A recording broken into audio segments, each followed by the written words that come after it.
বাধ্য করেছে আবার তাদেরকে ধরে পুলিশ কাস্টডিতে রাখতে।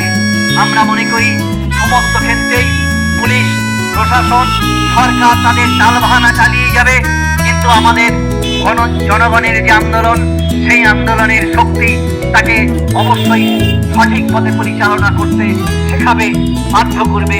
আমরাও তেমন করে আজকের এই দক্ষিণ বারাসতে সূর্যপুরের এই 11 বছরের নাবালিকার ধর্ষণ খুনের প্রতিবাদে যে কর্মসূচির সূচনা করলাম, আমরা মনে করি এই কর্মসূচি আমরা আবার এগিয়ে নিয়ে যাব, যদি না আমরা উপযুক্ত শাস্তি এবং দৃষ্টান্তমূলক শাস্তি দেখতে পাই। এইটুকু বলেই আমরা আজকে আমাদের এই ছোট্ট প্রতিবাদ সভাকে এখানেই শেষ